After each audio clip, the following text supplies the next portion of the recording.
وما آتاكم الرسول فخذوه وما نهاكم عنه فانتهوا واتقوا الله إن الله شديد العقاب. السلام علیکم ورحمۃ اللہ وبرکاتہ. نحمدہ ونصلی علی رسولہ الکریم. اشہد ان لا الہ الا اللہ وحدہ لا شریک لہ واشہد ان محمدا عبدہ ورسولہ. آج کے موضوع کا عنوان ہے جرح و تعدیل کے اصول. کوئی بھی فن اصولوں سے خالی نہیں ہوتا اور ہر فن کے اصول الگ الگ ہیں. ہم نے نحو کے اصول پڑھے ہیں، صرف کے بھی پڑھے ہیں، منطق بلاغہ کے بھی، فقہ کے بھی پڑھے ہیں. یہ تمام اصول ایک دوسرے سے مخالف ہیں. نحو کے اپنے اصول ہیں، فقہ کے اپنے اصول ہیں، حدیث کے اپنے اصول ہیں. اسی طرح جرح و تعدیل ایک مستقل فن ہے، اس کے اصول اپنے ہیں. تو آج کی نشست میں بہت زیادہ جرح و تعدیل کے اصولوں میں سے زیادہ اور اہم سے اہم اصول جرح و تعدیل ہم بیان کرنے کی کوشش کریں گے. اللہ تعالی ہمیں بیان کرنے کی توفیق عطا فرمائے. لغوی معنی جرح، اس کا لغوی معنی ہوتا ہے زخم لگانا. اصطلاحی تعریف، راویوں کو ایسی صفت سے متصف کرنے کو جرح کہا جاتا ہے جس سے ان کی روایت ضعیف یا مردود ہو جانے کی وجہ سے غیر مقبول قرار دی جائے. تعدیل لغوی معنی کسی چیز کو درست کرنا، صحیح کرنا. اصطلاحی تعریف، راوی کو کسی ایسی صفت سے متصف کرنے کو تعدیل کہتے ہیں جس سے اس کی روایت قابل قبول ہو. یہ اصطلاحی اور لغوی تعریف ہے. فن جرح و تعدیل ایسے فن کو کہتے ہیں جس میں روات حدیث پر بحثیت قبول و رد مخصوص الفاظ کے ذریعے کلام کی جائے اور ان الفاظ کے مراتب پر بحث کی جائے. جرح کا شرعی حکم کیا ہے؟ کسی پر بحث کرنا کیا یہ جائز ہے؟ حسب ضرورت جرح کرنے کا جواز ہے. حسب ضرورت جب سند حدیث کے روات پر تحقیق مطلوب تھی، اس کا حکم کیا ہے؟ اس کی روایت قبول کریں یا نہ کریں؟ تدوین حدیث کا دور تھا. ائمہ محدثین نے عدل و انصاف کے ساتھ، مکمل ایمانداری کے ساتھ راویوں پر حکم لگائے، اور اس کی دلیل اللہ تعالیٰ کا فرمان ہے یا ایھا الذین آمنوا ان جاءکم فاسق بنبأ فتبینوا. کس قدر واضح آیت ہے کہ فاسق غیر معتبر راوی کے فسق کو بیان کیا جائے، اس کو چھپایا نہ جائے، تاکہ کوئی اس کی بیان کی ہوئی بات سے دھوکہ نہ کھائے۔ امام مسلم رحمہ اللہ فرماتے ہیں محدثین اعظام نے عظیم خطرات اور فتنوں کے پیش نظر راویوں پر کلام کرنے کی اجازت دی ہے، اس لیے کہ حلال و حرام کی معرفت کا دار و مدار انہی پر ہے۔ کتنی زیادہ ضعیف روایات ہیں اور ان میں کسی نہ کسی حلال چیز کا ذکر ہے، جب ہم تحقیق کرتے ہیں تو وہ روایت ضعیف ثابت ہوتی ہے، جھوٹی ثابت ہوتی ہے۔ جب روایت ہی ضعیف ہوگی تو اس میں بیان کردہ حلال کا ذکر یا حرام کا یا کوئی بھی شرعی مسئلہ، اس کی بھی حقیقت ہمارے سامنے واضح ہو جائے گی۔ یہ مقدمہ شرح صحیح مسلم للنووی جلد نمبر 1 صفحہ نمبر 123 ہے۔ اللہ اکبر۔ امام یحییٰ بن سعید القطان رحمہ اللہ کے سامنے یہ بات پیش کی گئی کہ لوگ آپ کی بڑی تعریف کرتے ہیں، آپ کو بڑا پسند کرتے ہیں، لیکن ساتھ یہ بھی کہتے ہیں کہ آپ جو راویوں پر بحث کرتے ہیں یہ کوئی اچھا کام نہیں ہے۔ کسی کو ضعیف کہہ رہے ہیں، کسی کو جھوٹا کہہ رہے ہیں، کسی کو کذاب متروک دجال کہہ رہے ہیں، یہ کوئی اچھا کام نہیں ہے۔ اللہ اکبر۔ امام ابن سعید القطان نے کیا فرمایا؟ وہ فرماتے ہیں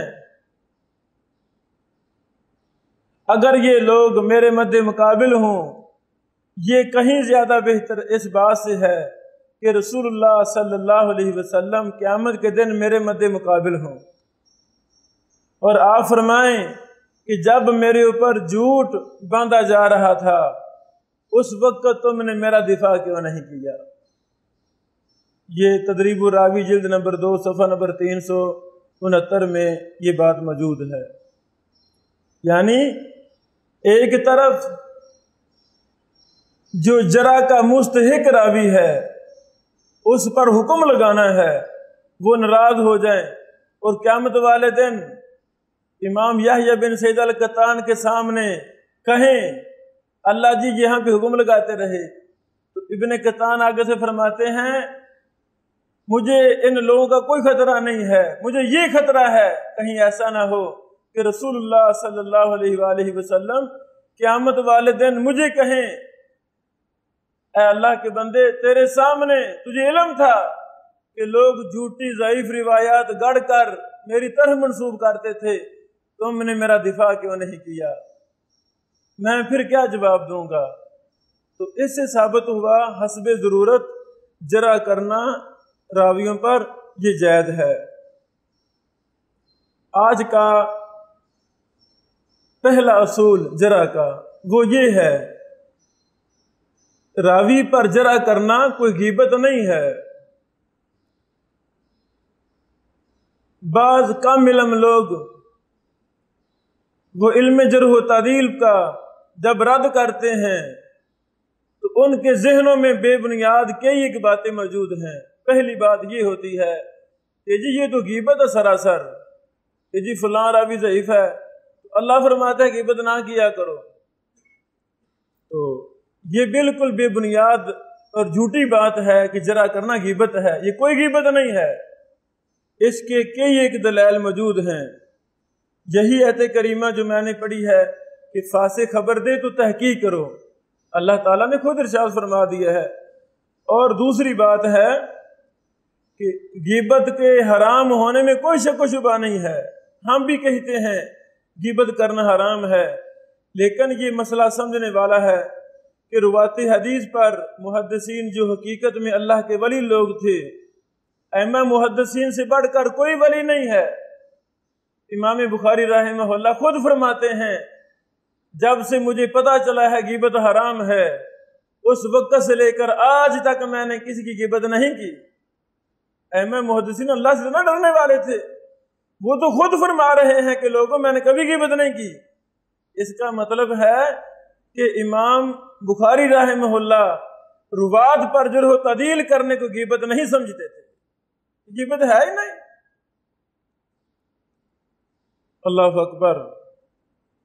روات حدیث پر جرح کا تعلق غیبت نہیں ہے، بلکہ یہ ایک مستحسن تھا جس کی محدثین نے بر وقت بجاوری فرمائی تاکہ دفاع حدیث کا بہت بڑا کام کیا جائے۔ امام حاکم نیساپوری رحمہ اللہ فرماتے ہیں اگر اسناد نہ ہوتی اور محدثین کرام ان کو طلب نہ کرتے اور کثرت سے یاد نہ کرتے تو اسلام کی علامتیں مٹ جاتی اور جھوٹی احادیث گڑھ لی جاتی، اسناد حدیث کو الٹ پلٹ کر دیا جاتا اور اس طرح اہل بدعت غالب آ جاتے، کیونکہ احادیث کو اسناد سے بے نیاز کر دیا جائے تو وہ بالکل بے بنیاد رہ جائیں گی۔ معرفہ علوم الحدیث للحاکم صفحہ نمبر 6 پر یہ بات موجود ہے۔ امام احمد بن حنبل رحمہ اللہ کلاس پڑھا رہے تھے اور راویوں پر جرح و تعدیل کے لحاظ سے بحث کر رہے تھے۔ ایک آدمی جن کا نام ابو تراب نخشبی تھا، وہ کہنے لگے لا اتق اللہ ولا تغتب، اے امام صاحب آپ اللہ سے نہیں ڈرتے، اللہ سے ڈریں اور غیبت نہ کریں۔ تو امام احمد بن حنبل رحمہ اللہ نے اس کی طرف دیکھا اور فرمایا ویحک ھذا نصیحۃ ولا غیبہ، تو اللہ کے بندے ویحک تجھ پہ افسوس ہو، یہ نصیحت ہے، یہ خیر خواہی ہے امت سے، یہ خیر خواہی ہے، غیبت نہیں ہے۔ طبقات حنابلہ ابن ابی یعلا کی کتاب ہے، جلد نمبر 2 صفحہ نمبر 183 ہے۔ پہلا مسئلہ آج کا یہ ہے کہ جرح و تعدیل کا علم یہ غیبت نہیں ہے، یہ حقیقی علم ہے جس کو سیکھنا، جس پہ محنت کرنا بہت ہی ضروری ہے۔ دوسرا مسئلہ،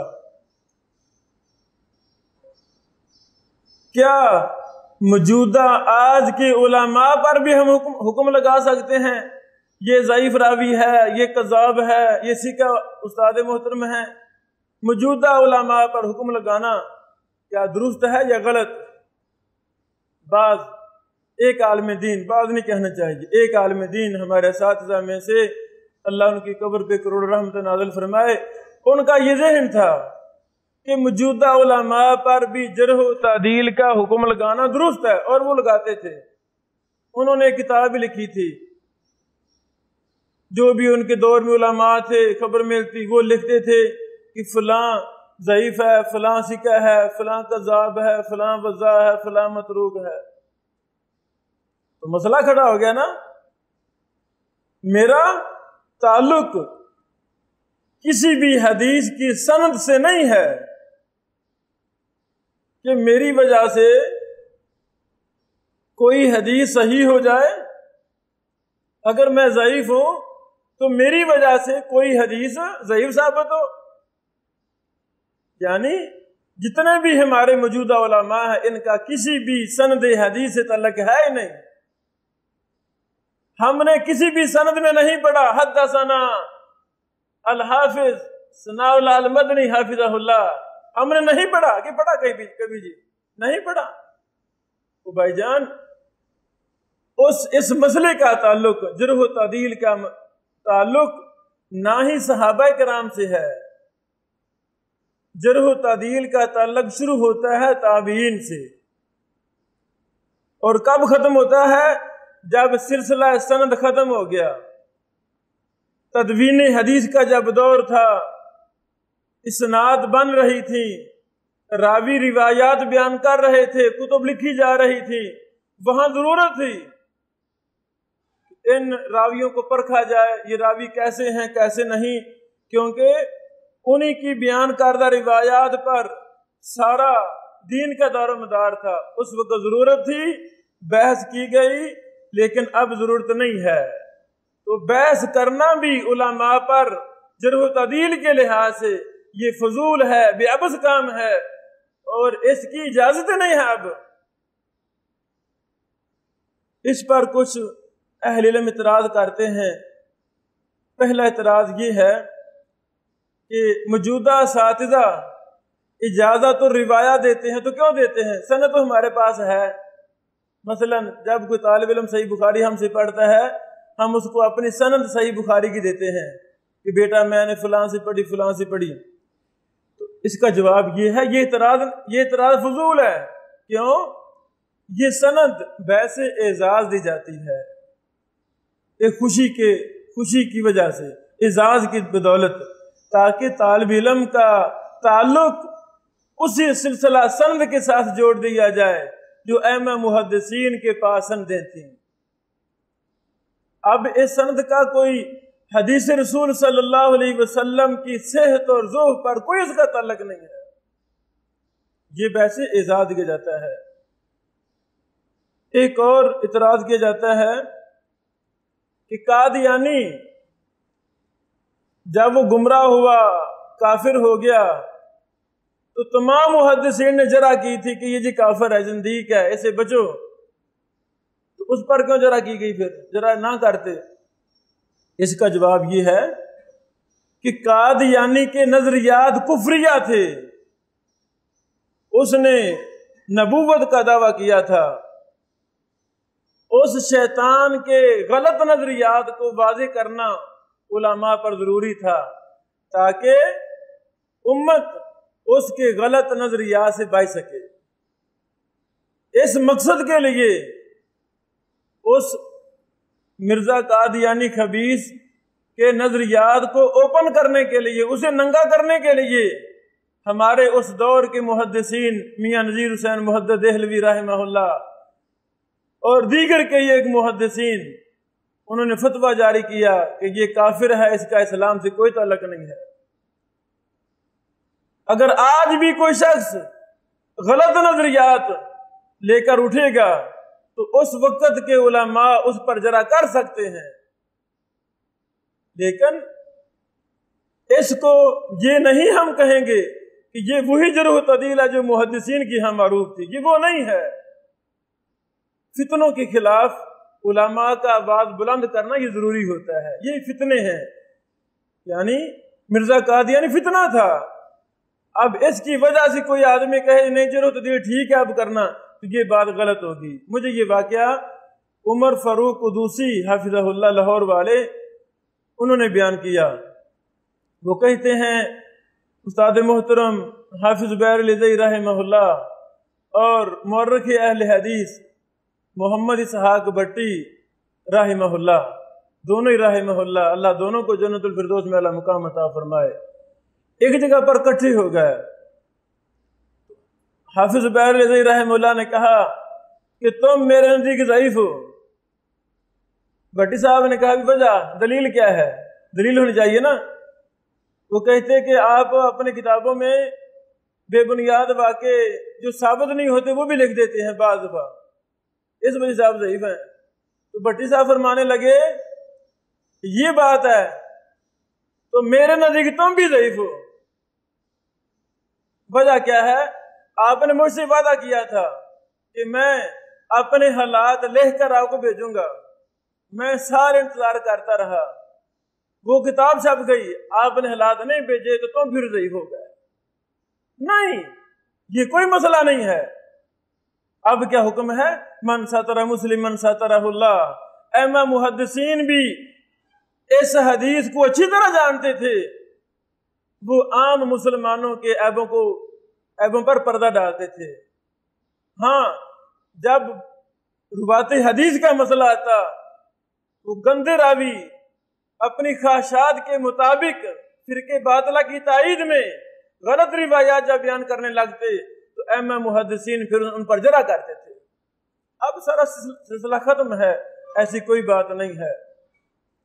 تو یعنی یہ مسئلہ اچھی طرح یاد کر لیا جائے، موجودہ دور میں کسی پر، کسی عالم دین پر، کسی شیخ پر یہ کہنا یہ سکہ ہیں، یہ ضعیف ہیں، یہ فلاں ہیں، یہ کہنا جائز نہیں ہے۔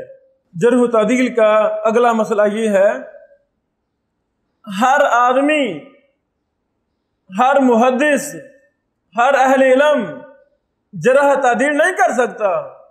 بلکہ اس کی شروط ہیں۔ جرح و تعدیل کون کرے گا؟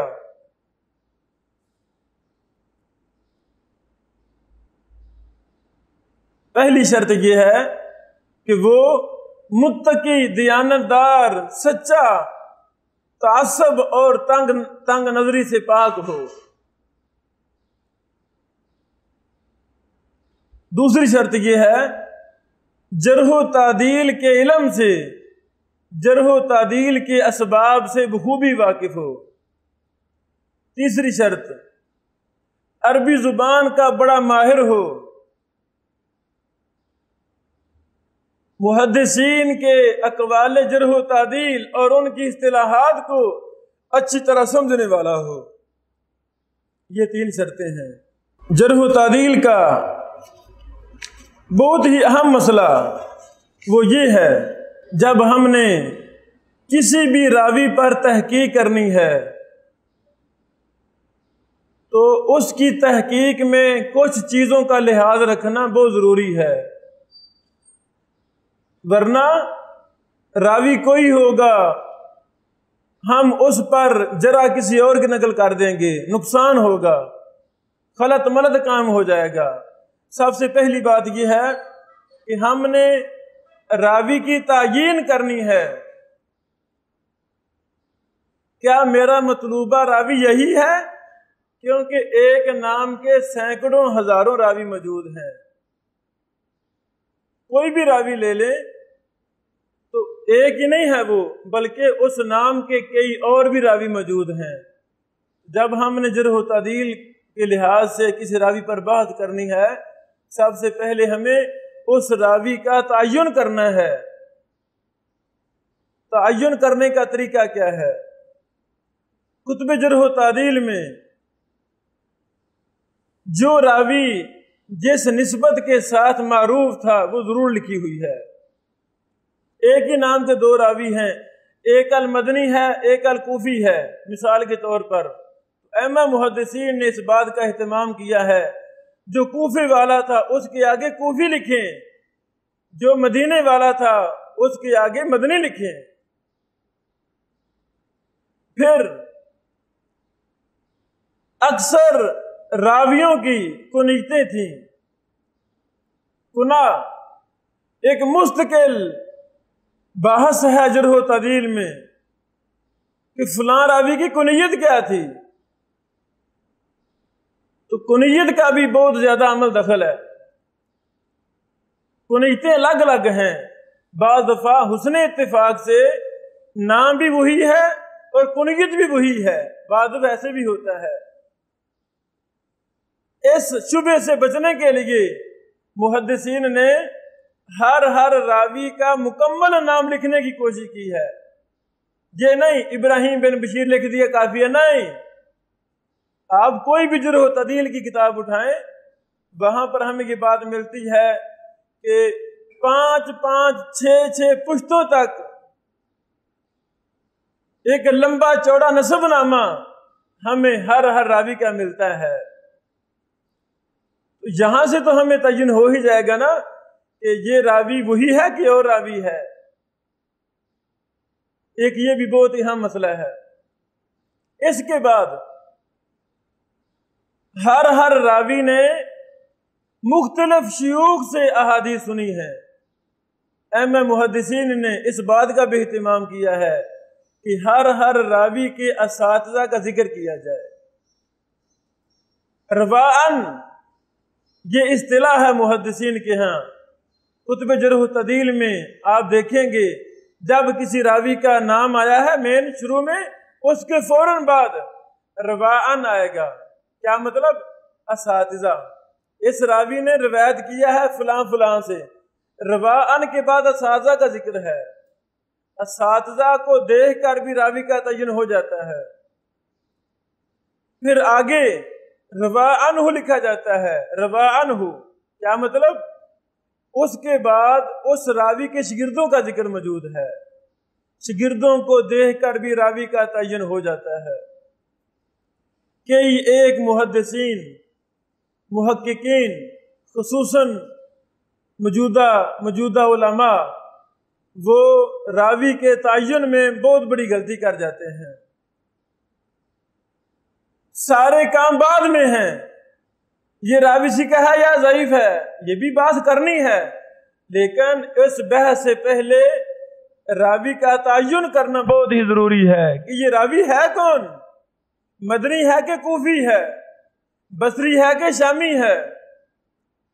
اللہ اکبر، اللہ جزائے خیر دے ہمارے متاخرین محدثین کو، علامہ یوسف مزی حافظ رحمہ اللہ، ابن حجر اسقلانی رحمہ اللہ، اس طبقہ کے محدثین کو، انہوں نے راوی کے تعین کے لیے اصطلاحیں بھی قائم کر دی ہیں۔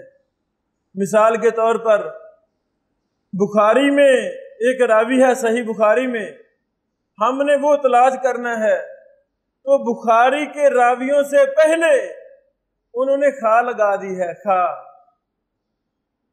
اگر کوئی مسلم کا راوی ہے انہوں نے میم راوی کے نام سے پہلے یا اوپر دائیں بائیں لکھ دی ہے میم، کیا مطلب کہ یہ جی مسلم کا راوی ہے۔ اگر بخاری کا راوی ہم تہذیب الکمال میں یا تہذیب و تہذیب میں یا تقریب و تہذیب میں تلاش کریں گے تو ہر راوی کے شروع میں لکھا ہوگا خا، کہیں میم، کہیں دال، کہیں تا، کہیں عین وغیرہ وغیرہ۔ تو یہ رموز، یہ بھی بہت بڑی ایک دلیل ہے، ایک علامت ہے راوی کی تعین کرنے میں، اس کا بھی ہمیں لحاظ رکھنا چاہیے۔ رموز پر ہم آگے تفصیلی بات کریں گے ایک لیکچر میں کہ کس رمز سے کیا مراد ہے، ابو داؤد کے لیے کیا ہے، ابن حبان کے لیے کیا ہے وغیرہ وغیرہ، اس پر تفصیل ہم آگے بیان کریں گے۔ مصر کے محدث شیخ ابو اسحاق الحوینی حافظہ اللہ زندہ ہیں، بہت بڑے محدث ہیں۔ بعض ہمارے موجودہ شیوخ نے ان کو شیخ البانی رحمہ اللہ کے بعد درجہ دیا ہے کہ پوری دنیا میں جرح و تعدیل اور علوم حدیث پر سب سے بڑے امام اور محدث ابو اسحاق الحوینی ہیں حافظہ اللہ۔ جس نے بھی ان کی کتابیں پڑھی ہیں وہ اس بات کی گواہی دے گا کہ واقعتاً اللہ تعالیٰ نے اس محدث کو جرح و تعدیل میں، علوم حدیث میں وہ درک دیا ہے، وہ وسعت دی ہے کہ ایسی وسعت کسی اور میں نہیں ملتی۔ ابو اسحاق الحوینی حافظہ اللہ نے ابن ابی دنیا کی ایک کتاب ہے کتاب الصمت، خاموش رہنا، خاموشی مستقل مسئلہ ہے ہمارے دین میں، خاموش رہا جائے، خاموشی میں سلامتی ہے، لا یعنی بات نہ کی جائے۔ تو ابن ابی دنیا کی اس کتاب کی تحقیق ابو اسحاق الحوینی صاحب نے کی ہے۔ اسی کتاب کی پہلے تحقیق دکتور نجم عبد الرحمن خلف نے بھی کی ہے۔ تو دکتور صاحب سے راوی کے تعین میں بہت زیادہ غلطیاں ہوئی ہیں۔ کچھ مثالیں میں پیش کرنا چاہتا ہوں تاکہ یہ مسئلہ واضح ہو جائے۔ مثال کے طور پر کتاب الصمت کی حدیث نمبر 23 ہے، عاصم عن ابی وائل، عاصم عن ابی وائل سے سند ہے۔ تو دکتور نجم عبد الرحمن خلف نے کہا عاصم ہوا بن سلیمان، عاصم سے مراد عاصم بن سلیمان ہے، جبکہ یہ غلط ہے۔ تو الحوینی حافظہ اللہ فرماتے ہیں ھذا خطأ، یہ غلطی ہے، انما ہوا عاصم بہدلہ، یہ عاصم بن سلیمان نہیں ہے، یہ عاصم بہدلہ راوی ہے۔ دوسری مثال کتاب الصمت حدیث نمبر 29 عن ابن ابی لیلہ، اس سند میں ایک راوی ہیں ابن ابی لیلہ۔ دکتور نجم صاحب نے کہا ابن ابی لیلہ ہوا عبد الرحمن انصاری، ابن ابی لیلہ سے مراد عبد الرحمن انصاری ہے، المدنی الکوفی۔ تو شیخ الحوینی حافظہ اللہ نے کہا یہ غلطی ہے، درست بات یہ ہے ابن ابی لیلہ سے مراد محمد بن عبد الرحمن بن ابی لیلہ ہے۔ کتاب الصمد کے حدیث نمبر 35 میں ایک راوی ہیں عبداللہ بن محمد الانصاری۔ دکتور صاحب نے کہا یہ عبداللہ بن محمد الانصاری لہ الاذان مختلف فی، یہ راوی ہے۔ تو ابو اسحاق الحوینی حافظ اللہ نے کہا یہ غلطی ہے، درست بات یہ ہے کہ یہ عبداللہ بن محمد بن سعد الانصاری ہے۔ اب دیکھیں یعنی وہی نام ہے، ایک ہی نام کے راوی ہیں، لیکن نسبت سے ہمیں تعین ہو رہا ہے یا اس کی معروف و مشہور کنیت سے لقب سے ہمیں تعین ہو رہا ہے کہ یہ راوی تو فلاں ہیں۔ اس طرح کئی ایک انہوں نے اپنی کتاب الصمد کے تحقیق کے مقدمہ میں الحوینی حافظہ اللہ نے مثالیں دی ہیں جو پڑھنے کے قابل ہے۔ یہاں پر اگلی بات، اگلا اصول تخریج و تحقیق کا، اگر ہمیں معلوم ہو جائے کہ اس سند کے اندر ایک راوی ضعیف ہے، ہمیں اس پر حکم نہیں لگا دینا چاہیے کہ یہ روایت ضعیف ہے۔ کئی ایک علماء موجودہ ایک سند دیکھتے ہیں راوی ضعیف ملا، یہ جی روایت ضعیف ہے، یہ بہت فحش غلطی ہے، ایسے نہیں کرنا چاہیے، بلکہ اس ضعیف راوی کی مطابعت تلاش کرنی چاہیے، اس کا کلاس فیلو اسی شیخ سے، ضعیف راوی کا شیخ ہے نا کوئی نہ کوئی، اسی شیخ سے کوئی اور بھی روایت کرنے والا ہے تو ہمیں تتبع کرنا چاہیے، اسی حدیث کی اور سندیں بھی ہمیں تلاش کرنی چاہیے۔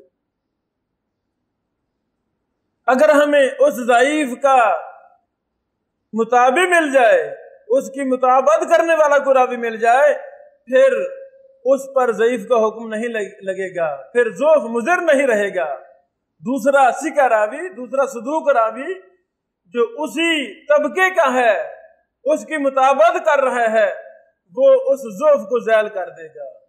جو علماء ایک آدھی سند کو دیکھ کر حکم لگائیں، ان کی تحقیق غلط ہوتی ہے، غیر معتبر ہوتی ہے۔ یہاں پر یہ بھی بات یاد رکھی جائے، جب بھی ہم نے کسی حدیث کی تحقیق کرنی ہے تو ہم حدیث کی تحقیق کر رہے ہیں، اگر اس حدیث کی 100 سند ہے تو ہمیں بڑی محنت سے اس 100 سند کو اکٹھا کرنا ہوگا۔ جب اکٹھا کریں گے سندوں کو، پھر ایک ایک سند پر ہم بحث کریں گے، پھر دیکھیں گے ضعف کس درجے کا ہے، ساری سندوں میں سخت ضعف ہے یا ساری سندوں میں ضعف ہلکا ہے، تھوڑا ضعف ہے، اور ہر سند میں الگ الگ ضعف ہے، کئی قسموں میں ضعف ہے۔ تو یہ ضعف کی درجہ بندی کرنا، ہر سند کو اکٹھا کرنا، اس پر بحث کرنا ایک محدث اور محقق کے لیے بہت ضروری ہوتا ہے، ورنہ سارا کام ہی خراب ہو جائے گا۔ ایک محدث کے ضعیف کہنے کی وجہ سے وہ حدیث دائرہ اسلام سے خارج ہو جائے گی۔ تو غلطی سے، جلد بازی سے اگر ایک محقق اور محدث کسی صحیح روایت کو ایک سند دیکھی حکم لگا دیا تو یہ بہت فحش غلطی ہے، ایسے نہیں کرنا چاہیے۔ اگلا اصول یہ ہے، جس طرح راوی کا مطابع تلاش کرنا ضروری ہے، اسی طرح اس حدیث کا شاہد تلاش کرنا بھی ضروری ہے۔ شاہد کا مطلب ہوتا ہے ایک حدیث سیدنا ابو ہریرہ رضی اللہ تعالیٰ عنہ سے ہے اور دوسری حدیث سیدنا ابن عمر رضی اللہ تعالیٰ عنہ سے ہے، صحابی بھی مختلف ہیں، سندیں بھی مختلف ہیں۔ ابو ہریرہ رضی اللہ عنہ جو روایت بیان کر رہے ہیں، اس کے معنی سے ملتی جلتی روایت، وہی مسئلہ ابن عمر کی روایت میں موجود ہے، اگر بالفرض سیدنا ابو ہریرہ رضی اللہ عنہ کی سند ضعیف بھی ہے، دیگر اسانید بھی ضعیف ہیں، ثابت نہیں ہیں، تو ہمیں وہی مسئلہ ابن عمر رضی اللہ تعالیٰ عنہ کی بیان کردہ حدیث میں بھی مل رہا ہے اور یہ سند ٹھیک ہے، تو پھر وہ جو ضعیف سند والی ابو ہریرہ کی روایت تھی وہ تو ضعیف ہے سند کے لحاظ سے، ہم وہاں لکھیں گے کہ اس کا صحیح شاہد ہمیں ابن عمر رضی اللہ عنہما کی حدیث سے ملتا ہے، اس لیے وہ ضعیف سند بھی صحیح ہو جائے گی، اس کو تقویت مل جائے گی صحیح شاہد کی وجہ سے، اس کا بھی خیال رکھنا بہت ضروری ہے۔ بعض دفعہ ایک ایک حدیث کے کئی شاہد ہوتے ہیں، وہی مسئلہ بیان ہوتا ہے، بعض دفعہ ایک لمبی حدیث ہے، اس لمبی روایت میں 10 مسئلے بیان ہوئے ہیں، اس میں پانچ مسئلے صرف اسی روایت میں ہیں، وہ ضعیف کر دیں گے، اور 5 بیان کردہ مسائل کے شاہد دوسری صحیح حدیثوں میں موجود ہوتے ہیں۔ تو جو محدثین ہیں، سکہ محدثین، معتبر علماء محققین، وہ ان 5 ٹکڑوں کی 5 مسئلوں کی جن کے شاہد دیگر حدیثوں میں موجود ہیں اور وہ صحیح ہیں، ان کی وضاحت کرتے ہیں کہ اس روایت میں فلاں فلاں مسئلہ تو ثابت نہیں ہے، ان کا شاہد نہیں ہے، نہ کو تابع ہے، لیکن فلاں فلاں فلاں فلاں مسئلہ اس کے شواہد فلاں فلاں جگہ ملتے ہیں، جس وجہ سے یہ ٹکڑے صحیح ہیں، باقی ضعیف ہیں۔ اللہ اکبر، ہمیں اس کا بھی بہت زیادہ اہتمام کرنا چاہیے۔ اگر کسی حدیث میں کثیر التدلیس مدلس راوی ہے، علم تدلیس ایک بہت بڑا پیمانہ ہے، بہت بڑا علم ہے جس کی بڑی ہی اہمیت ہے، اس کے طبقات ہیں، پہلے اور دوسرے طبقے کا مدلس وہ انتہائی قلیل التدلیس ہے، وہ ان سے روایت بیان کر دے تو کوئی مضر نہیں ہے، ان کی روایتیں صحیح ہیں، امت کا اجماع ہے۔ مثلا ابن عیینہ رحمہ اللہ بہت بڑے محدث تھے، بعض نے کہا یہ تدلیس بھی کرتے تھے، تو محدثین نے ان کی تمام روایات کی تحقیق کی، تو ہر سند میں یہی ثابت ہوا کہ جب بھی یہ تدلیس کرتے ہیں تو کسی سکہ سے کرتے ہیں، اور سکہ سے تدلیس کرنے والا صرف ابن عیینہ رحمہ اللہ ہے۔ ہر کتاب میں یہ لکھا ہوا ہے، قابل الائمۃ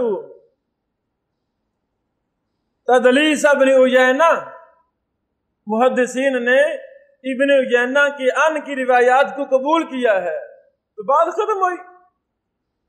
اب ابن عیینہ رحمہ اللہ ان سے بیان کریں یا سمیت سے بیان کریں تو کوئی مسئلہ نہیں ہے، پہلے اور دوسرے طبقہ کے مدلسین ان کی ان والی روایات صحیح ہیں، امام زہری رحمہ اللہ ہیں، ان کی بھی ان والی روایات صحیح ہیں، ہاں تیسرا چوتھا پانچواں طبقہ مدلسین کا جب وہ ان سے روایت کریں گے تو پھر ہمیں جلد بازی نہیں کرنی چاہیے کہ جی ان سے روایت آ گیا تو روایت کو اڑا دیں، ضعیف کہہ دیں، جس طرح بعض علماء کر رہے ہیں اور نقصان کر رہے ہیں۔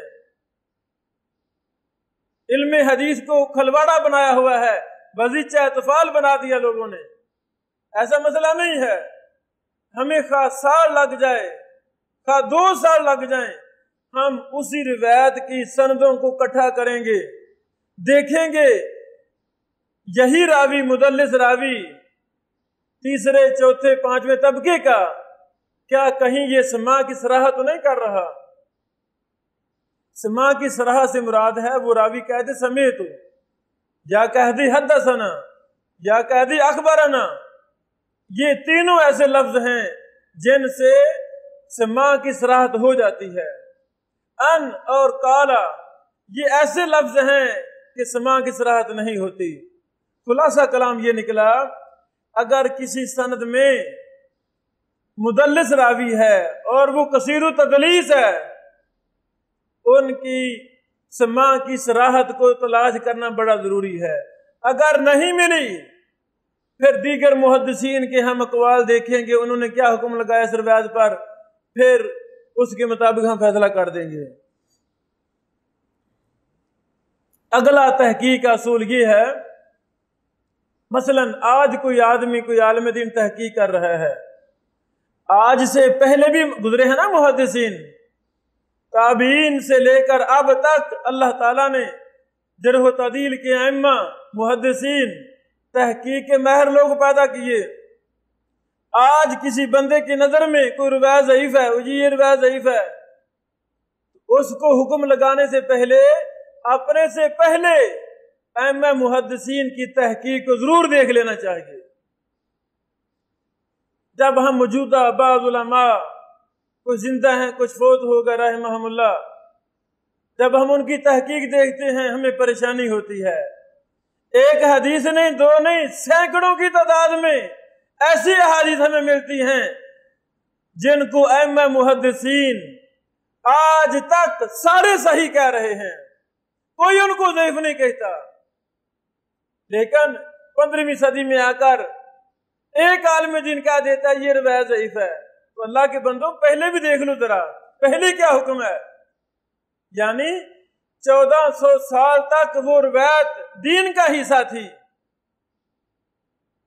اصل میں میرا اپنا اصول غلط ہے، جو میں نے تحقیق کا اصول بنایا، مثال کے طور پر غلطی میرے اصول میں ہے، تو اس کی سزا حدیث رسول صلی اللہ علیہ وسلم بھگت رہی ہے۔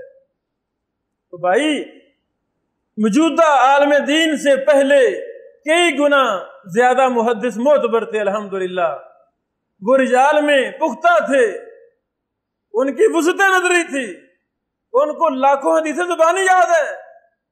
ہمیں تو یہ نہیں پتا ہوتا یہ روایت ابن ماجہ میں بھی ہے کہ نہیں ہے، مسند احمد میں یہ روایت ہے کہ نہیں ہے۔ اللہ اکبر۔ استاد محترم شیخ حافظ عبد المنان نور پوری رحمہ اللہ، ان کے حالات پر جو کتاب چھپی ہے اس میں یہ واقعہ موجود ہے۔ ایک آدمی نے شیخ صاحب سے مسئلہ دریافت کیا، شیخ صاحب فلاں روایت کہاں ہے؟ شیخ صاحب نے بولا کہ یہ روایت مسند احمد میں آتی ہے۔ اللہ اکبر۔ وہ کہتا مجھے نکال کے دکھاؤ، مجھے چاہیے حوالہ چاہیے۔ شیخ عبد المنان نور پوری رحمہ اللہ نے ایک روایت کو تلاش کرنے کی خاطر مسند احمد اول سے آخر ساری پڑھ ڈالی۔ اللہ اکبر۔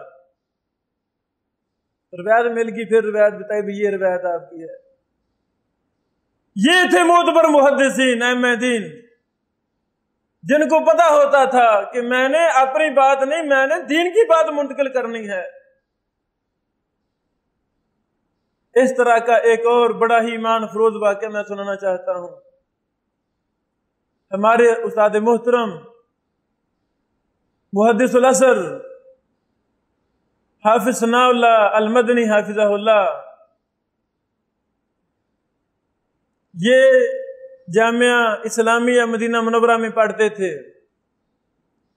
اور شیخ البانی رحمہ اللہ حافظ صاحب کو استاد محترم تھے۔ ایک دفعہ ایسا ہوا، مسئلہ چھڑا، مسئلے پر بحث شروع ہو گئی کہ سامنے جوتا ہو نماز ہو جاتی ہے کہ نہیں؟ شیخ البانی رحمہ اللہ نے فرمایا ہو جاتی ہے، ایسی کوئی روایت نہیں ہے جس میں منع ہو، منع والی حدیث کوئی نہیں ہے۔ حافظ ثناء اللہ مدنی حافظہ اللہ آگے بڑے فرمانے لگے شیخ صاحب المعجم الکبیر طبرانی میں یہ حدیث موجود ہے۔ اللہ اکبر۔ شیخ البانی رحمہ اللہ نے فرمایا کہ محترم میری تحقیق میں المعجم الکبیر طبرانی میں ایسی کوئی حدیث نہیں ہے۔ حافظ ثناء اللہ مدنی صاحب ماشاءاللہ ایک بڑے ذہین فتین طالب علم تھے، یہ کہتے ہیں، شیخ صاحب کہتے نہیں ہے۔ آگے سے تکرار شروع ہو گیا، بحث شروع ہو گئی۔ علامہ احسان الہی ظہیر شہید رحمہ اللہ رحمتاً واسعہ وہ بھی پاس کھڑے تھے۔ حافظ ثناء اللہ مدنی حافظہ اللہ اور علامہ احسان الہی ظہیر شہید رحمہ اللہ یہ کلاس فیلو تھے، دونوں کو شیخ البانی رحمہ اللہ کی شاگردی میں رہنے کا اللہ نے اعزاز دیا تھا۔ علامہ احسان اللہ ظہیر رحمہ اللہ جذباتی تھے. حافظ ثناء اللہ مدنی حافظہ اللہ استاد محترم کے کندھے پر ہاتھ رکھتے ہیں اور کہتے ہیں حافظ صاحب خاموش ہو جاؤ. آپ کو پتا نہیں کہ شیخ البانی رحمہ اللہ نے المعجم الکبیر طبرانی کو 7 دفعہ لفظ بلفظ اس کا مطالعہ کیا ہے.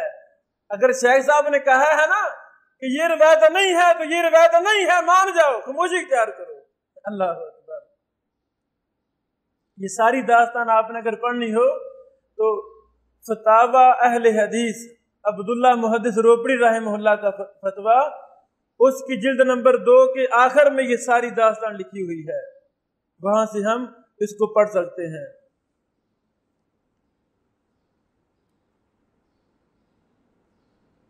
ایک بہت ہی اہم اصول جرح و تعدیل یعنی تحقیق حدیث کا یہ ہے، تحقیق کرتے وقت جلد بازی نہیں کرنی چاہیے. میں زیادہ حدیثوں کی تحقیق کروں یہ کوئی مختصر نہیں ہے. میں تھوڑا کام کر جاؤں لیکن تھینٹک ہو. ایک روایت کی تحقیق کروں خواہ مجھے 10 سال لگ جائیں، اللہ کی قسم یہی کافی ہے. ایک دن میں 100 روایت کی تحقیق کر جاؤں، 50 کی صحیح تحقیق ہو 50 کی غلط تحقیق ہو، یہ تو مذاق ہے.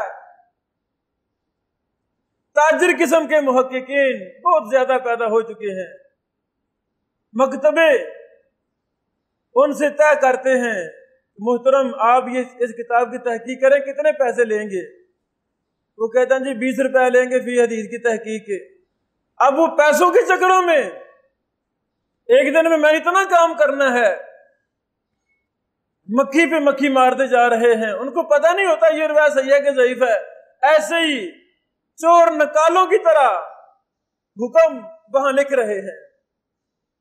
جو کسی نے کہا حسن کہا تو حسن لکھ دیا، ضعیف کہا تو ضعیف لکھ دیا. کیوں؟ 4 ٹکے کمانے کے لیے. ان کے دل میں حدیث مصطفیٰ صلی اللہ علیہ وسلم کا احترام ہونا چاہیے اور وہ کام کرنا نہیں چاہیے جس کا ان کے پاس علم نہیں ہے. سرور عاصم حافظہ اللہ مکتبہ اسلامیہ والے فیصل آباد لاہور جن کا ادارہ ہے، ہمارے دوست ہیں، انہوں نے ہمیں یہ واقعہ سنایا. کہتے شیخ صاحب میرے پاس ایک نوجوان آئے اور کہتے کہ مجھے بھی کام دے، میں تحقیق کا ماہر ہوں، میں جانتا ہوں تحقیق. تو وہ فرمانے لگے کہ بھائی کیا تو تحقیق جانتا ہے، بتا مجھے کیا جانتا ہے، کیسے تحقیق کرے گا؟ وہ آگے سے کہتا ہے کہ میں کوئی تحقیق والی کتاب لے لوں گا بازار سے، تحقیق والی، جو وہاں حکم لکھا ہوگا ادھر سارا لکھتا جاؤں گا، یہ تحقیق ہو جائے گی. اللہ اکبر. یعنی محققین میں میرا بھی نام آ جائے گا، تحقیق ہو جائے گی، پیسے مل جائیں گے، روزی روٹی شروع ہو جائے گی. نہیں بھائی، ایسی تحقیق کرنا گناہ کا کام ہے. پہلے علم ہونا چاہیے، پہلے علم ہونا چاہیے، درک ہونا چاہیے. ائمہ محدثین سے علم حدیث، علوم حدیث، جرح و تعدیل کو سیکھنا ہوگا، سال ہر سال محنت کرنی ہوگی. اس کے بعد اگر اللہ تعالی ہمیں موقع دے تو پھر ہم تحقیق بھی کریں گے، سب کچھ کریں گے انشاءاللہ. پھر میری تحقیق اور محدثین کی تحقیق ایک ہوگی، آپس میں نہیں ٹکرائے گی، بلکہ وہ معتبر ہوگی. اللہ تعالیٰ بھی خوش ہوں گے، جو بھی پڑھے گا وہ دعائیں دے گا کہ اس نوجوان نے تحقیق کا حق ادا کر دیا ہے. ورنہ ہوتا کیا ہے، جلد بازی میں تحقیق کرنے والے منٹوں میں حکم بدلتے ہیں. میں نے فون کیا شیخ صاحب یہ حدیث کیسی ہے، یہ جی حسن ہے. اگلے منٹ میں مجھے کوئی شاہد مل گیا، اس راوی کا تابع توثیق مل گئی. میں نے فون کیا شیخ صاحب یہ تو روایت حسن ہے. کیسے؟ اس کا فلاں شاہد ہے. ہاں یہ تو روایت پھر حسن بن گئی. چلو میں لکھتا ہوں کہ یہ حسن روایت ہے. پہلے منٹ میں روایت ضعیف تھی، دوسرے منٹ میں حسن بن گئی ہے. پچھلے ٹائم کوئی اور مسئلہ ملا، کوئی اور وجہ بن گئی، شیخ صاحب یہ مسئلہ ملا، اچھا یہ بھی ہے تو چلو یہ تو پھر روایت صحیح غیری بنتی ہے. تو بھائی یہ مذاق ہے، اتنی جلدی کرنے کی کیا ضرورت ہے؟ اللہ کی قسم اس طرح کی مثالیں ہمیں ملتی ہیں. تو ایسی تحقیق سے اللہ ہمیں بچائے، اللہ ہمیں معتبر ائمہ محدثین کا جانشین بنائے. جب ہم نے ایک حدیث کے ترک اکٹھے کرنے ہیں، شاہد تلاش کرنے ہیں، اس پر محدثین کی مستقل کتابیں ہیں، مثلا تحفۃ الاشراف نامی بڑی معتبر کتاب علامہ مزی رحمہ اللہ کی ہے، انہوں نے کتب ستہ وغیرہ کے اطراف جمع کر دیے ہیں۔ اور اب تو اللہ کی توفیق سے مکتبہ شاملہ وغیرہ بھی ہمارے پاس ایک نعمت ہے، اس سے ہمیں بھرپور فائدہ اٹھانا چاہیے۔ جو علماء اس کے خلاف بولتے ہیں ان کو پتہ ہی نہیں ہوتا بیچاروں کو یہ ہے کیا چیز ہے۔ یہ بھی مسئلہ جرح و تعدیل کیا ہے کہ مکتبہ شاملہ وغیرہ پر اعتبار کرنا چاہیے کہ نہیں کرنا چاہیے؟ ہاں، اعتبار کرنا چاہیے۔ PDF کتابیں ہیں، مکتبہ وقفیہ ہے، اب شاملہ بھی PDF میں آ چکا ہے الحمدللہ، یہ کتابیں آگئی ہیں، باقی پر کام جاری ہے۔ یونیکوڈ میں بھی کتابیں ہیں اور PDF میں بھی کتابیں ہیں۔ تو محترم، یہ ایسے ہی ہے جس طرح ہمارے پہلے محدثین کے پاس ہاتھ سے لکھی ہوئی کتابیں ہوتی تھیں، وہ ان سے اعتبار کر کے وہ چیزیں نقل کرتے تھے، وہ ان کے سامنے تھیں۔ بعد میں اللہ تعالیٰ نے پریس پیدا فرما دی، پریس لگ گئے، تو ہم اور ہمارے پہلے علماء وہ پریس کی چھپی ہوئی کتابوں سے فائدہ اٹھاتے تھے۔ پرنٹ میڈیا آ گیا تو کیا کوئی اعتراض کرے کہ نہیں جی تم پھر انہی کتابوں سے مخطوطات سے فائدہ اٹھایا کرو؟ کوئی اعتراض نہیں کرتا۔ اب اگلی تیسری شکل جو اللہ تعالیٰ نے ہمیں دیکھنے کا موقع عطا فرمایا ہے وہ ہے مثلا یہ کتاب ہے، اسی کتاب کو PDF میں سکین کر کے اس کا PDF بنا دیا گیا ہے۔ یہ کتاب پڑھ لوں، اس کا مخطوط دیکھ لوں اور PDF دیکھ لوں، تینوں میں ایک لفظ کا فرق نہیں ہے کہ ہے کوئی فرق؟ تو جو علماء اس پر بحث کرتے ہیں تو ان کو اللہ سے ڈرنا چاہیے، بھائی وہی چیزیں ہیں۔ مکتبہ شاملہ کیا ہے؟ انہوں نے کتب حدیث کو کمپوزنگ کیا ہے، اربوں خربوں سے تجاوز کر کی رقم، کئی ملین ڈالر انہوں نے لگائے ہیں، اللہ ان کو جزائے خیر دے۔ یہ مکہ مکرمہ میں کچھ ساتھی ہیں جو یہ کام کر رہے ہیں، یہ بہت بڑا عمل ہے۔ انہوں نے کروڑوں اربوں کی کتابوں کو پوری دنیا پر فری تقسیم کر دیا، CD کے اندر ویب سائٹ میں کلک کریں تو ڈاؤن لوڈ ہو جاتا سارا مکتبہ۔ اللہ ان کو جزائے خیر دے۔ تو انہوں نے کمپوزنگ کیا ہے اور کوئی بات نہیں ہے، کمپوز کر کے ہی مکتبہ شاملہ بنایا سارا۔ بھائی ہم بھی جانتے ہیں کمپوزنگ میں جزوی غلطی ہو جاتی ہے، انسانی کام ہے۔ تو اگر مکتبہ شاملہ کسی اور میں جزوی غلطی ہے، اس کا یہ مطلب ہے ابھی معتبری نہیں ہے۔ تو بھائی ہماری کتابوں میں، دارالسلام کی کتابوں میں کوئی بھی کتاب غلطی سے محفوظ نہیں ہے۔ صحیح بخاری دارالسلام والی جو چھپی ہے، ابو داؤد وغیرہ، اس میں غلطیاں موجود ہیں۔ کیا ہم کہتے ہیں یہ کتاب ہی فضول ہے؟ بھائی جزوی غلطی، اکا دکا غلطی ہو جاتی ہے، اس وجہ سے ہمیں یہ تمام لمبے چوڑے پروجیکٹ، یونیکوڈ کی کتابیں، PDF کی کتابیں، اس کی ہمیں نفی نہیں کرنی چاہیے۔ بہرحال ہمیں اس سے بھی بھرپور فائدہ اٹھانا چاہیے۔ ایک بہت ہی اہم اصول جرح و تعدیل کا یہ بھی ہے کہ ائمہ متقدمین اور ائمہ متاخرین،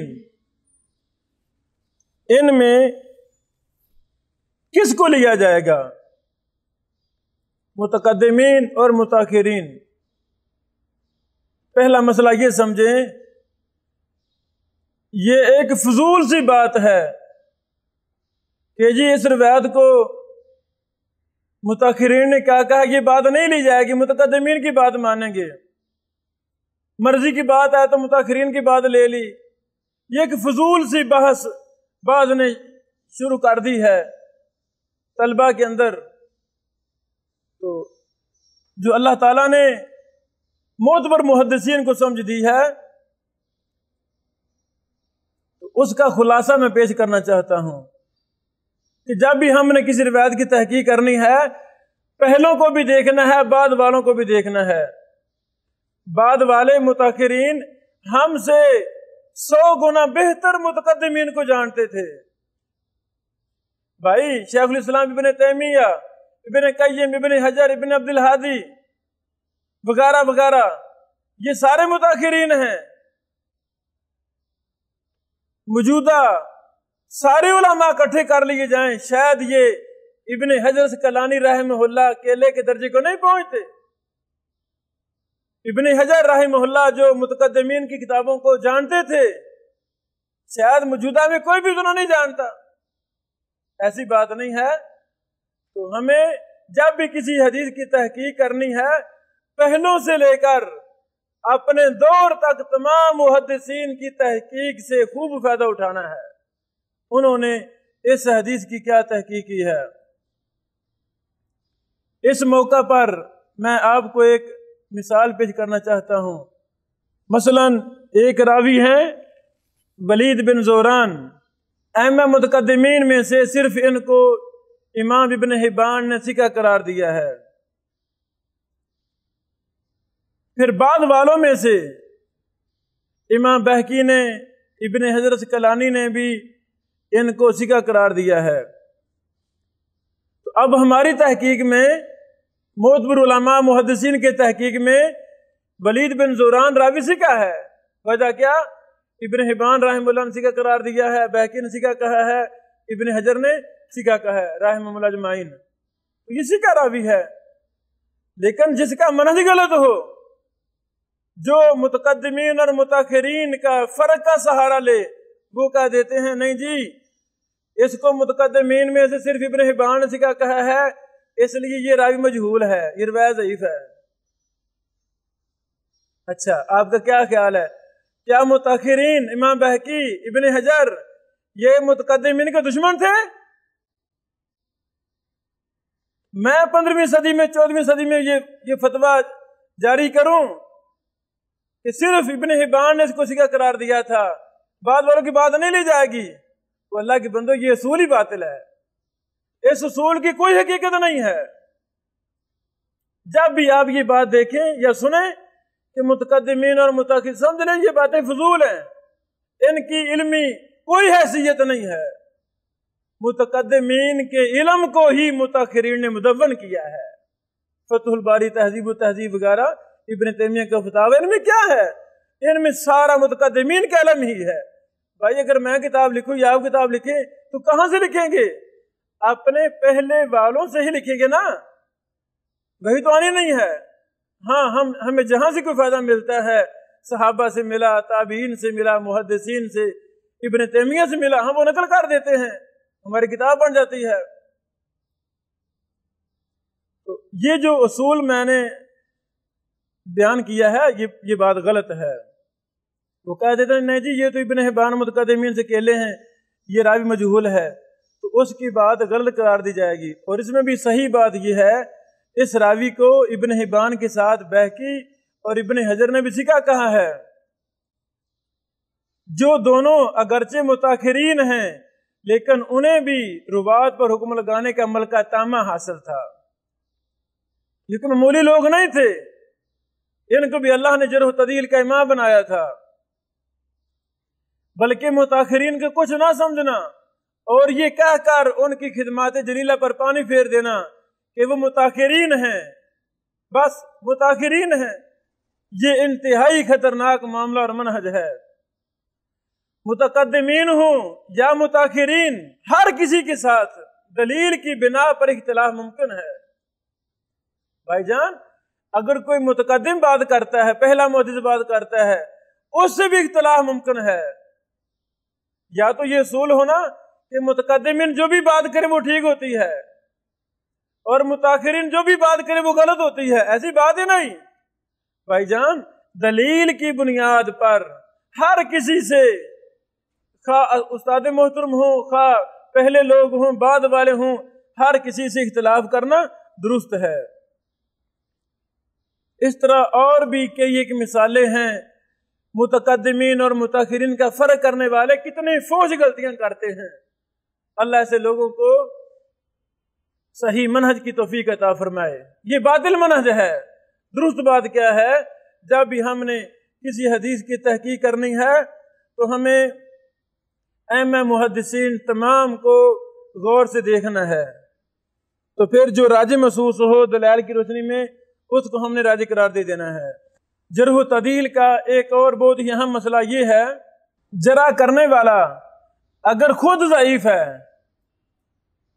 کوئی راوی کسی راوی پر جرح کر رہا ہے، یہ جی ضعیف ہے، اور جرح کرنے والا خود بیچارہ ضعیف ہے، خود نہ 3 میں نہ 13 میں، اس کو شوق ہے میں آگے جرح کروں، وہ جرح کر رہا ہے۔ ایسے بھی لوگ گزرے ہیں جو دوسروں پر جرح کرتے تھے، خود ضعیف ہوتے تھے۔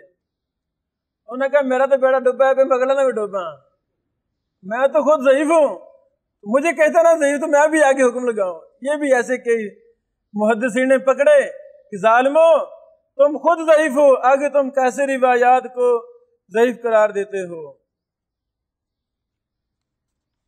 اس پر کافی مثالیں بھی ہمارے پاس موجود ہیں، خود ضعیف تھے، آگے بھی وہ بیچارے ضعیف قرار دیتے رہے۔ مثلا شاذ کونی، ایک راوی کا نام ہے شاذ کونی، ازدی، ابن خراش، مسلمہ بن قاسم، دولابی، اور بھی ہیں کہ یہ ایسے راوی ہیں جو خود ضعیف تھے، خود ضعیف تھے۔ اب اگر ان میں سے کسی کی بھی کسی راوی پر جرح ہو یا تعدیل ہو تو ان کی بات مانی جائے گی؟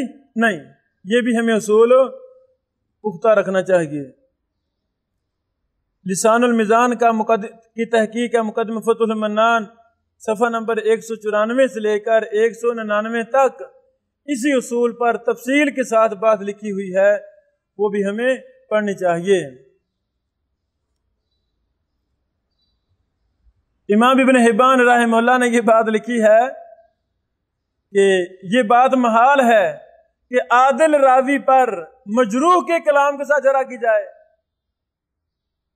بندہ بہت بڑا محدث ہے، ثقہ راوی ہے، تو جو بات کر رہا ہے وہ ضعیف ہے، ضعیف کی بات مان کر ایک محدث پر جرح قبول کر لی جائے، ابن حبان کہتے ہیں ایسی بات درست نہیں ہے۔ ازدی نے بعض ثقہ راویوں کو ضعیف قرار دیا تو امام ذہبی رحمہ اللہ سیر الاعلام نبلا جلد نمبر 13 صفحہ نمبر 399 میں لکھتے ہیں، اے ازدی کاش تو اپنے ضعف کو پہچانتا کہ تو کتنے اوقات میں خود تو ضعیف ہے، آگے فتوی لگا رہا ہے، انسان بن جا۔ حضرات گرامی، ایک اور بہت اہم مسئلہ ہے، راوی بدعتی ہے، بدعتی راوی کتب رجال میں کئی ایک ہیں، تو بدعتی راوی کی روایت لی جائے گی کہ نہیں لی جائے گی؟ یہ مسئلہ یاد رکھیں، راوی کے اندر اصل عدالت اور ضبط ہے، کیا وہ عادل راوی ہے، متبع ہے قرآن و حدیث کا اور اچھی صفات کا مالک ہے، اس کا ضبط ہے، یہ چیزیں ہیں راوی میں مثال کے طور پر، لیکن وہ ساتھ ساتھ شیعہ کی طرف میل ہے، قدریہ کی طرف میل ہے، مرجیہ کی طرف میل ہے، تو اس کا مرجی، شیعی اور قدری ہونا مضر نہیں ہے۔ اس بنا پر ہم اس کی روایت نہیں رد کر دیں کہ یہ جی شیعہ کا راوی ہے، یہ مرجی راوی تھا، قدری راوی تھا، ایسی بات نہیں ہے۔ ہاں یہ فرق ہے کہ اگر اس کی بدعت مکفرہ ہے، کیا مطلب ایسی خطرناک بدعت کا حامل راوی ہے کہ اس کو دائرہ اسلام سے خارج قرار دے رہی ہے، وہ کافر بن رہا ہے، تو پھر ایسے راوی کی روایت قبول نہیں ہے۔ اگر چھوٹی موٹی بدعت ہے، بدعت مفسقہ ہے، چھوٹی بدعت ہے، اور وہ راوی ہے کتب حدیث کا، اس کی روایت کو محدثین نے لیا ہے، قبول کیا ہے، اس کو رد نہیں کیا جائے گا۔ یہ مثال کے طور پر ایک راوی ہیں ابان بن تغلب، یہ یعنی کچھ بدعتی راوی تھے، یہ انہی میں سے ہیں ابان بن تغلب۔ امام ذہبی رحمہ اللہ اس پر لکھتے ہیں، فَلَنَا صِدْقُهُ وَعَلَيْهِ بِدْعَتُهُ، بھائی یہ سچا راوی تھا، ثقہ راوی تھا، اس کی سچائی اور ثقاہت کی وجہ سے ہم اس کی روایت لیتے ہیں، اور اس کی بدعت کا گناہ اس پر ہے، ہم پر نہیں ہے، ہمیں کوئی ٹینشن نہیں ہے۔ فَلَنَا صِدْقُهُ وَعَلَيْهِ بِدْعَتُهُ، میزان الاعتدال جلد نمبر 1 صفحہ نمبر 5 میں یہ بات لکھی ہوئی ہے۔ یہاں پر ایک اور بھی قاعدہ ہے کہ اگر کسی راوی پر جرح ہو، بعض دفعہ وہ الزام ہوتا ہے، کسی کو شک پڑا، شک کی بنا پر حکم صادر کر دیا، تو ائمہ محدثین اس شک کی بھی تحقیق کرتے تھے، آیا جو الزام لگایا جا رہا ہے یہ الزام درست ہے کہ غلط ہے۔ اگر وہ الزام غلط ثابت ہوتا پھر اس جرح کو واپس بھی لے لیتے تھے، یہ نہیں کہتے بھی میں نے جرح کر دی ہے تو جرح رہے گی، نہیں، فوراً الزام غلط ثابت ہوا تو اس اپنے جرح کو واپس لے لیتے تھے، اس راوی کی تصدیق بھی کر دیتے تھے۔ اس کی بھی ایک مثالیں ملتی ہیں۔ مثلا ایک راوی ہیں امام مکحول شامی، بڑے مشہور امام ہیں مکحول، ابن خراش محدث نے ان پر قدری ہونے کا الزام لگا دیا، یہ جی قدری راوی ہے۔ تو پھر امام اوزاعی رحمہ اللہ نے تحقیق کی کہ آیا جو اس نے قدری ہونے کا الزام لگایا ہے یہ درست ہے کہ غلط؟ جب انہوں نے تحقیق کی ثابت ہوا کہ یہ مکحول شامی راوی قدری نہیں ہے، الزام غلط ثابت ہوا، تو امام اوزاعی نے فرمایا فَكَشَفْنَا عَنْ ذَلِكَ فَإِذَا هُوَ بَاطِلٌ، ہم نے اس الزام کی تحقیق کی تو ثابت ہوا یہ باطل الزام تھا۔ اللہ اکبر۔ یہ بات تہذیب و تہذیب جلد نمبر 1 صفحہ نمبر 291 میں موجود ہے۔ اسی طرح امام عبدالرزاق صنعانی، مصنف عبدالرزاق والے، ان پر بعض نے الزام لگایا ہے کہ وہ شیعہ تھے، تشیع کا الزام ہے جو کہ درست نہیں ہے، حالانکہ امام عبدالرزاق رحمہ اللہ سیدنا ابو بکر، سیدنا عمر کو سیدنا علی رضی اللہ عنہ پر فضیلت دیتے تھے۔ وہ انسان شیعہ وہ کبھی بھی شیخین کریمین ابو بکر عمر رضی اللہ عنہ پر سیدنا علی کو فضیلت نہیں دے گا، یہ ہو ہی نہیں سکتا۔ تو یہ تو فضیلت دے رہے ہیں۔ تاریخ دمشق ابن عساکر جلد نمبر 38 صفحہ نمبر 131 132 صحیح سند کی بات ثابت ہے۔ امام عبدالرزاق صنعانی رحمہ اللہ سیدنا معاویہ رضی اللہ تعالیٰ عنہ کی ایک حدیث بیان کرنے کے بعد فرماتے ہیں وَبِهِ نَأْخُذُ، ہم اسی کو لیں گے جو سیدنا معاویہ نے بیان کیا۔ ہو شیعہ پھر وہ سیدنا معاویہ رضی اللہ عنہ کی بیان کر رہے حدیث کو لے کیسے ہو سکتا ہے؟ اس طرح کے یہ کہ ہمیں دلائل ملے ہیں اللہ کی توفیق سے، ائمہ محدثین لکھے ہیں یہ دلائل اپنی کتابوں میں۔ امام عبدالرزاق صنعانی شیعہ نہیں تھے۔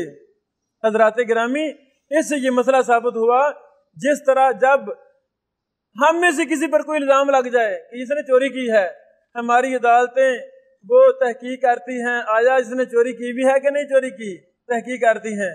اگر الزام ثابت نہ ہو تو ہماری عدالتیں، ہمارے اساتذہ ہمیں بری قرار دیتے ہیں۔ وجہ کیا ہے کہ یہ الزام ثابت نہیں ہوا۔ اسی طرح ائمہ محدثین رحمہم اللہ اجمعین وہ عدل و انصاف سے مزین تھے، اللہ تعالیٰ نے ان کو تقویٰ کے اعلیٰ معیار پر رکھا تھا، وہ انصاف پر مبنی بات کرتے تھے۔ اگر کسی پر الزام لگا یا تحقیق میں غلطی ہو گئی کسی سے تو فوراً اس کا رد کرتے تھے، لوگوں یہ غلطی ہے۔ یہ ایسی بات نہیں ہے کہ جو بھی جرح کر دے قبول کر لی جائے، نہیں، اس کی اصول و ضوابط ہیں۔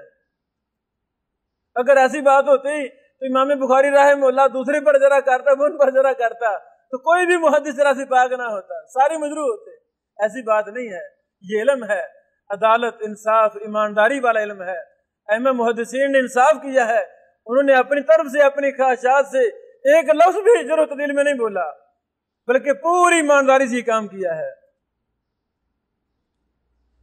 ایک اور بھی قاعدہ ہے جرح و تعدیل کا کہ کچھ ایسے راوی ہیں جو صرف ثقہ سے ہی بیان کرتے تھے، کچھ ایسے محدثین ہیں جو کبھی بھی ضعیف راوی سے بیان نہیں کرتے تھے، صرف ثقہ سے ہی بیان کرتے تھے، تو ہمیں ان کا علم ہونا چاہیے۔ جب ہمارے پاس وہ علم ہوگا تو ہم دیکھیں گے کہ یار یہ تو امام شعبہ ہے، مثلا امام شعبہ رحمہ اللہ، ان کے بارے میں معروف ہے یہ صرف ثقہ سے ہی بیان کرتے تھے، ثقہ سے ہی، تو پھر ہمیں پتہ چل جائے گا نا کہ امام شعبہ کے استاد ثقہ راوی ہیں، یہ ایک بہت بڑی دلیل ہمارے پاس ہوگی۔ لیکن یہ بات یاد رہے یہ قاعدہ اغلبی ہے، کلی نہیں ہے، یعنی اکثر اساتذہ ثقہ ہوتے تھے، ہاں کچھ ضعیف بھی ہوتے تھے۔ مثلا امام شعبہ ثقہ سے بیان کرتے تھے، تہذیب و تہذیب جلد نمبر 1 صفحہ نمبر 514 میں یہ بات لکھی ہوئی ہے۔ امام ابو داود رحمہ اللہ اکثر ثقہ سے بیان کرتے تھے۔ ابن القطان نے اپنے کتاب بیان الوہم والایہام جلد نمبر 3 صفحہ نمبر 466 میں یہ بات بیان کی ہے۔ علامہ زیلعی حنفی رحمہ اللہ نے نصب الرایا جلد نمبر 1 صفحہ نمبر 199 میں یہ بات لکھی ہے۔ امام بقی بن مخلد ماشاءاللہ یہ وہ محدث تھے جو امام احمد بن حنبل رحمہ اللہ کے پاس فقیروں کا لباس پہن کر آتے تھے، روزانہ ایک حدیث لے کر لے جاتے تھے، اندلس سے آئے تھے، یہ وہ محدث تھے۔ یہ بھی صرف ثقہ سے ہی بیان کرتے تھے۔ تہذیب و تہذیب جلد نمبر 1 صفحہ نمبر 22 میں یہ بات لکھی ہوئی ہے۔ امام بخاری رحمہ اللہ جس راوی سے بطور استشہاد روایت کریں وہ اکثر ثقہ ہیں۔ یہ کس نے بات کہی ہے؟ حافظ محمد بن طاہر المقدسی رحمہ اللہ نے یہ بات لکھی ہے شروط الائمہ الستہ صفحہ نمبر 18 کے اندر۔ تو یہ بڑا اچھا کہتا تھا نا، بعض ہمارے بھائیوں نے جو جرح و تعدیل میں انصاف نہیں کرتے، علماء احناف، ہمیں شکوہ ہے۔ اللہ کی توفیق سے ایک میں نے ایسی کتاب لکھی جرح و تعدیل میں جس میں صرف راویوں پر علماء احناف کی ہی جرح و تعدیل اکٹھی کی ہے اور محدثین کی نہیں۔ مثلا کوئی بھی راوی ہے اس پر علماء احناف ابو حنیفہ رحمہ اللہ کے شاگردوں سے لے کر اب تک انہوں نے تعدیل کیا کی ہے، جرح کیا کی ہے، تو صرف وہی اکٹھی کی ہے۔ پھر ہنسی آتی ہے، بندہ ہنستا ہے کہہ کے لگا کر کہ ان لوگوں نے کتنا ناانصافی سے کام لیا ہے، دشمنی اختیار کی محدثین سے۔ سارے محدثین معتبر کہہ رہے ثقہ ثقہ ثقہ، اس کی روایت فقہ حنفی کے خلاف آئی تو انہوں نے ناانصافی اور جھوٹ اور بہتان لگاتے ہوئے کہہ یہ راوی ضعیف ہے، اور پھر غلط اصول بیان کیے، اپنے غلط اصول وضع کیے اپنے جرح و تعدیل کے۔ ظفر احمد عثمانی تھانوی رحمہ اللہ انہوں نے علوم الحدیث کے نام سے ایک کتاب لکھی، اپنی کتاب اعلاء السنن کا مقدمہ لکھا، اس کے اندر ایسے اصول وضع کیے، ایسے اصول بنائے، غلط اصول، جھوٹے اصول، باطل اصول، کہ صرف ان اصولوں کا مقصد یہ تھا فقہ حنفی کا بچاؤ ہو جائے، فقہ حنفی کے مطابق جو ضعیف اور جھوٹے راوی روایات بیان کرتے ہیں ان کا دفاع ہو جائے۔ وہ ایسی کتاب لکھی، اللہ اکبر، غلط اصولوں پر مبنی۔ شیخ الاسلام، شیخ العرب والعجم، ہماری محبوب شخصیت، مدرس حرم مکی شیخ بدیع الدین شاہ راشدی رحمہ اللہ رحمۃ واسعہ، انہوں نے پھر علوم الحدیث جو ظفر احمد عثمانی تھانوی کی کتاب تھی اس کا رد لکھا۔ ہر اصول غلط، ہر بات غلط، ناقص۔ قواعد علوم الحدیث کے نام سے کویت سے وہ کتاب چھپی ہے، وہ پڑھنے کی قابل کتاب، ضخیم جلد میں ہے کہ احناف نے کس طرح اپنے اصول وضع کیے ہیں، اور استاد محترم شیخ ارشاد اللہ قصری حافظہ اللہ نے بھی اپنی تمام کتابوں میں، توضیح الکلام کے اندر، تنقیح الکلام کے اندر، اعلاء السنن فی المیزان کے اندر جو بھی پچھلے سال شائع ہوئی ہے وہ عربی میں بھی چھپ گئی، الحمد تریب ہو کر چھپ گئی الحمدللہ۔ یہ کتابیں پڑھنے والی ہیں۔ تو احناف کے اصول جرح و تعدیل کتنے نکمے اصول ہیں، ائمہ محدثین کے جرح و تعدیل کے اصولوں سے دشمنی اپنائی ہے، اپنی طرف سے اصول وضع کیے ہیں، تو وہ پڑھنے کی قابل کتابیں ہیں۔ التنقیل جلد پہلی پڑھنے والی ہے، کس طرح جھوٹے راویوں کو ثقہ ثابت کرنے کی کوشش کی ہے، یہ کتابیں پڑھنے والی ہیں۔ تو انہی غلط اور باطل اصولوں میں ایک یہ بھی اصول ہے کہ امام ابو حنیفہ رحمہ اللہ کے تمام شیوخ ثقہ ہیں۔ ماشاءاللہ کتنا پیارا اصول لکھ دیا امام ابو حنیفہ رحمہ اللہ کے تمام اساتذہ سکہ ہیں۔ یہ وہی جو میں نے کتاب کا نام لیا ظفر احمد عثمانی تھانوی کی علوم الحدیث، صفحہ نمبر 56 پر یہ بات لکھی ہوئی ہے۔ اللہ اکبر، یہ بات بالکل غلط ہے۔ جب ہم تحقیق کرتے ہیں تو اللہ کی قسم امام ابو حنیفہ رحمہ اللہ کے اساتذہ میں سے کذاب، وضاع، بے شمار اساتذہ موجود ہیں، جھوٹے پرلے درجے کے خبیث اور جھوٹے راوی جو ابو حنیفہ رحمہ اللہ کے اساتذہ میں سے ہیں۔ تو کیسا یہ اصول بنا دیا؟ کیوں بنایا؟ اپنے امام جس پر فقہ کا دار و مدار اور بنیاد بنائی ہے، جس کی تقلید میں اندھے پھر رہے ہیں لوگ، اس کے دفاع میں یہ باطل اصول بنا دیا۔ ائمہ نے یہ اصول نہیں بنایا۔ اللہ کے بندو، یہ اگر اصول ہوتا تو ابن حجر نقل کرتے، علامہ مزی نقل کرتے، امام بخاری نقل کرتے۔ وہ دشمن نہیں تھے راویوں کے، کسی نے نقل نہیں کیا، کسی محدث نے امام نقل نہیں کیا۔ نقل کس نے کیا؟ یہ ظفر احمد عثمانی تھانوی 14ویں صدی کا عالم دین، متعصب غالی حنفی، اشرف علی تھانوی رحمہ اللہ کے کہنے پر کتاب لکھنے والا کہ ایسی روایتیں اکٹھی کرو جس میں ہمارا فقہ حنفی کا دفاع ہو، کہ فقہ حنفی کے پاس بھی ایسی احادیث موجود ہیں۔ باطل اور نکمے اصول بنا کر کتاب لکھی، جرح و تعدیل کے غلط اصول بنائے۔ یہ ایک مستقل لمبی داستان ہے۔ مثلا عمر بن عبید کذاب راوی ہے اور ابو حنیفہ صاحب کا استاد ہے، متروک بھی ہے۔ جراح بن منہال متروک راوی ہے۔ محمد بن زبیر تمیمی یہ منکر الحدیث راوی ہے۔ اس طرح کے اور بے شمار راوی ایسے ملتے ہیں جو کذاب، دجال، وضاع ہیں، دشمن تھے احادیث کے، وہ ابو حنیفہ رحمہ اللہ کے استاد ہیں۔ تو کیا ظفر احمد تھانوی کے اس بات سے وہ سارے جھوٹے پرلے درجے کے منکر الحدیث راوی، متروک راوی اسی کا ہو جائیں گے؟ کبھی نہیں۔ حضرات گرامی، یہ چند ایک اصول میں بیان کر سکا ہوں، لمبے اصول ہیں۔ ابھی رمضان کے فوراً بعد انشاءاللہ ہم اپنی کتاب جرح و تعدیل کے اصول و ضوابط جو مکمل ہے، اضافے جاری ہیں، وہ ہم شائع کریں گے۔ تو جب بھی آپ کو وہ کتاب ملے، اسی طرح میرے استاد محترم شیخ عصری حافظہ اللہ کی کتاب ضوابط الجرح و تعدیل کراچی میں محاضرہ 2 دن کا، وہ بھی چھپی ہے۔ اور بھی جو بھی کتابیں آپ کو ملے ہمارے معتبر علماء کی، محدثین کی جرح و تعدیل پر، ان کا ہم ضرور مطالعہ کریں تاکہ جرح و تعدیل کی باریکیاں ہمیں سمجھ لگیں۔ اللہ تعالی ہمیں جرح و تعدیل کے فن کو سمجھنے کی توفیق عطا فرمائے، اس میں ہمیں ماہر بنائے اور اس فن میں ہم سے کام لے لے۔ وآخر دعوانا ان الحمدللہ رب العالمین۔ مولاي صل وسلم دائما ابدا على حبيبك خير الخلق كلهم، مولاي صل وسلم